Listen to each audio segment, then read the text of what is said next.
Hi guys, आपका स्वागत है आपकी अपनी show MKJ talks for investment इन हिंदी में।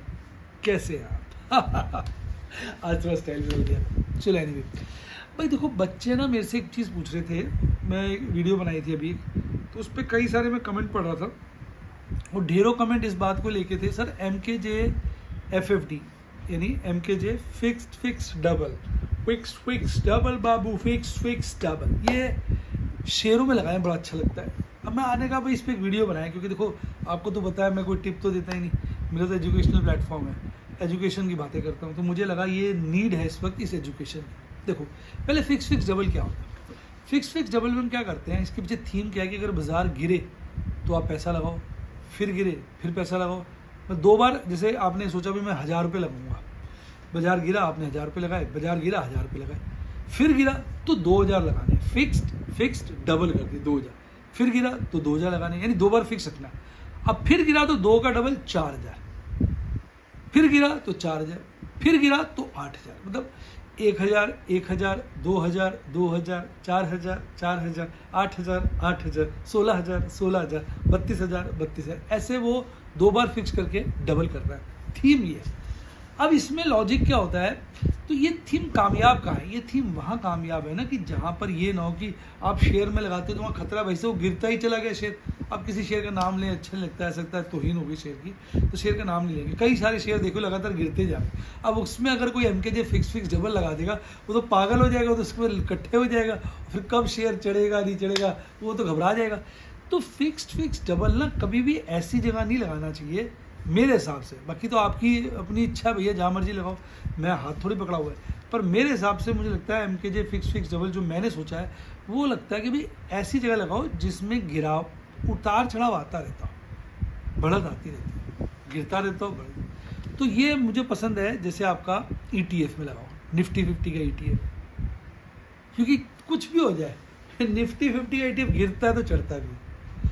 स्मॉल कैप का ETF जो होगा वो गिरता रहेगा, काफ़ी समय तो नीचे रहेगा, फिर पता नहीं कब चढ़ेगा। लेकिन ऐसा निफ्टी 50 में नहीं।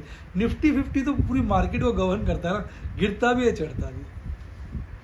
तो आप प्लान कर सकता है आदमी, मैं प्लान कर सकता हूँ कि हर महीने जो है इसमें मैं 10,000 रुपये लगाऊंगा। अगर ये 2% गिर गया 10 और लगा दूंगा, 2% और गिर गया तो 20 लगा दूंगा, 2% और गिर गया तो 20 लगा दूंगा, 2% और गिरा तो 40, 2% और गिरा तो 40, फिर 2% और गिरा तो 80, ऐसे लगाऊंगा। तो गिरता जाएगा लगाता जाऊंगा, 1 महीने का पकड़ लो, जितना गिरेगा लगा दूंगा। फंड्स स्पेयर होने चाहिए। फिर अगले महीने फिर शुरुआत करेंगे स्टार्टिंग से।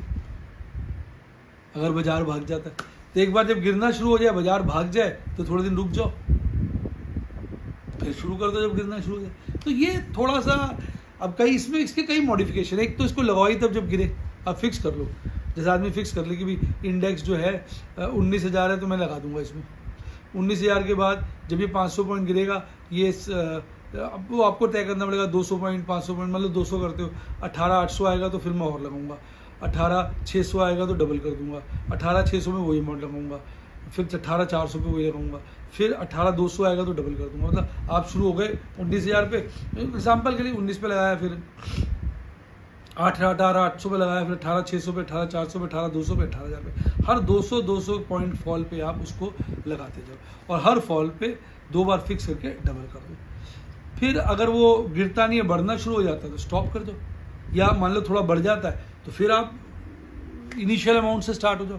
उसका मॉडिफिकेशन तो आपको ही करना पड़ेगा ना, ये बात समझे। तो या महीने का फिक्स करो, महीने भर गिरता रहेगा, मैं लगाता रहूँगा, अगले महीने फिर जो लेवल होगा वहाँ से मैं फिर से 10,000 से शुरू करूँगा। ऐसे भी कर सकते हो। जैसे इस महीने क्या हुआ, बाज़ार जो है गिरा, ठीक है, तो मैं लगाने लगा। पहले 19,000 था, मैंने 10,000 लगा दिया, 18,800 हुआ मैंने 10,000 लगा दिया, 18,600 हुआ मैंने 10,000 लगा दिया, 18,400 मैंने 18,000 हुआ मैंने 10 लगाए, 19,000 हुआ मैंने 10 लगाए, 18,800 पे 10 लगाए, फिर डबल किया 18,600 पे, फिर 18,400 पे डबल किया, यानी 20,000 लगाए, फिर 18,200 आ गया तो मैंने 40,000 लगा दिया। अब बाजार बढ़ गया तो मैंने इस महीने लगाया नहीं, बैठ गया आराम से, बढ़ रहा है, गिरेगा तो लगाऊंगा। अगले महीने जब बाजार महीना शुरू हुआ, फिर इंडेक्स था उस वक्त मान लो 18,600 पे, फिर 18,600 पे मैंने कितने लगा दिए, 10,000।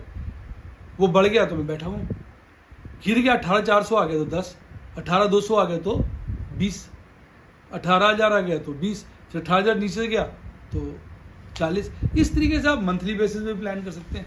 मतलब ओवरऑल इस स्कीम का पर्पस ये है कि गिरावट पे पैसा जरूर लगाया जाए और ज़्यादा गिरे तो ज़्यादा लगाया जाए। समराइज करें, अब उसको आपने सिर्फ इंडेक्स के लेवल से फिक्स करना है, उससे कर लो, मंथली बेसिस पे करना है मंथली बेसिस पे कर लो। ये आपको अपने फंड्स और अपने कंफर्ट के हिसाब से आदमी को सोचना होता है। बस लगाना सबसे सेफ ये उसमें है जहां आपको लगे बाजार गिरता बढ़ता रहता है। तो index ETF specially Nifty 50 best है। अब आपको लगता है भी एक अच्छा शेयर है रिलायंस, इसमें करना है, नाम नहीं लेना चाहिए, छोड़ो आप नाम नहीं लेते, आपको लगता है फला शेयर अच्छा उसमें करूँगा कर लो, फला शेयर अच्छा उसमें करूँगा कर लो। लेकिन शेयर ऐसा पकड़ो ना जो आपको लगे अल्टीमेटली चढ़ेगा, लेकिन अब गारंटी नहीं होती। अब अगर जनरल बात करें भी शेयरों में नहीं पता चलता,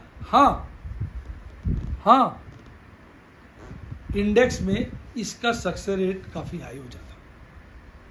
तो इससे ये फायदा होता है कि आप नीचे के रेट पे जरूर इन्वेस्टमेंट करते हैं। तो इस तरीके से आप अपनी मॉडिफिकेशंस के हिसाब से इसको लगा सकते हैं। तो ये था, इसमें मैंने कई सारी वीडियोस बनाई है, इसके कई वेरिएंट बन जाते हैं। थीम इसकी जो बैकबोन है वो ये है कि गिरावट पे पैसा लगना चाहिए और ज़्यादा गिरावट पे ज़्यादा लगना चाहिए, ये इसका थीम है। MKJ फिक्स डबल आप गूगल पे टाइप करो, MKJ FFD टाइप करो गूगल पर, यूट्यूब पर आपको ढेरों वीडियो मिल जाएंगी, आप उनको वॉच करो और अपने ज्ञान को बढ़ाओ। डिस्क्लेमर फिर भी दे देता हूँ, तो शेयर बाजार जो है खतरे की जगह है, मैं कोई एडवाइस नहीं देता हूँ, ना ही आपको किसी से एडवाइस लेनी चाहिए। आपको अपनी स्टडी करनी चाहिए, चीज़ों को समझना चाहिए, सीखना चाहिए। जैसे पढ़ाई करते हैं स्कूल कॉलेज में, फिर जॉब करते हैं, इसी तरह बिजनेस करते हैं, इसी तरह शेयर बाज़ार की पहले नॉलेज जानकारी एक्वायर करो, फिर अपनी रिसर्च करो, छोटे छोटे ट्रेड करके फिर पहले एक्सपीरियंस के साथ करो। और अगर आपको समझ में नहीं आता है, अपना रिस्क रिवॉर्ड देखो, रिस्क एपेटाइट देखो, नहीं समझ में आता तो किसी भी फाइनेंशियल एडवाइज़र की पर्सनल एडवाइस लो।